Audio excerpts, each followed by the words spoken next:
Yvon Péqueux, bonjour. Bonjour. Yvon Péqueux, à l'antécédence de la crise, vous êtes professeur au Conservatoire national des arts et métiers, à l'antécédence de la crise du Covid-19, la gestion peut-être?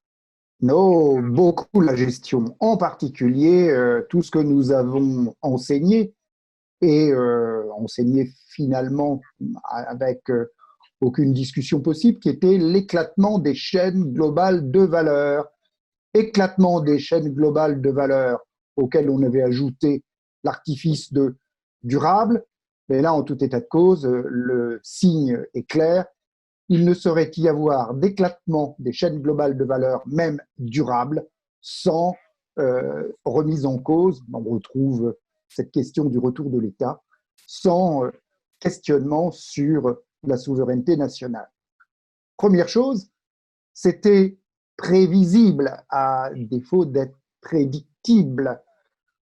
Ce n'est pas, c'est la première grande pandémie qui touche la population de cette manière-là, la population mondiale de cette manière-là.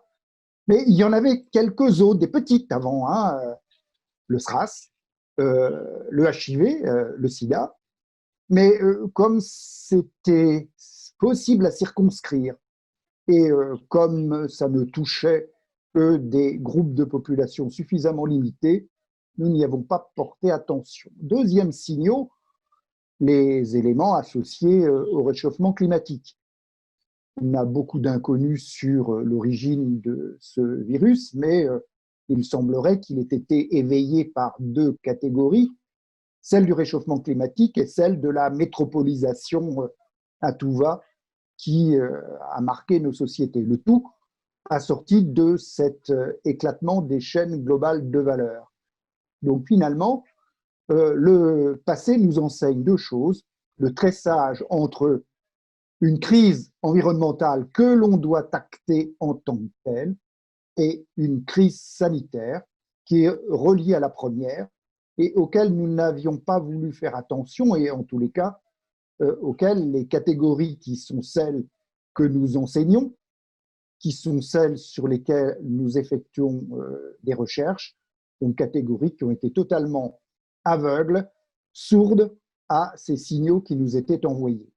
Remise en cause du juste à temps, remise en cause de ce global market, de ces global firms sur un global world, donc remise en cause redoutable de ces catégories. Et deuxième perspective, cet éclatement des chaînes globales de valeur allait de pair avec, je dirais, une conception factice de la modernité.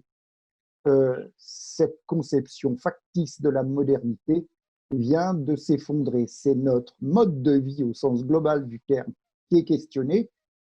Et pour nous, professeurs de gestion, un grand nombre de catégories qui sont totalement obsolètes et qui devraient, à la limite, se caractériser par le fait on devra jeter la moitié des contenus des manuels de ce que nous avons enseigné. Merci pour cet éclairage, Yvon Péqueux. Merci.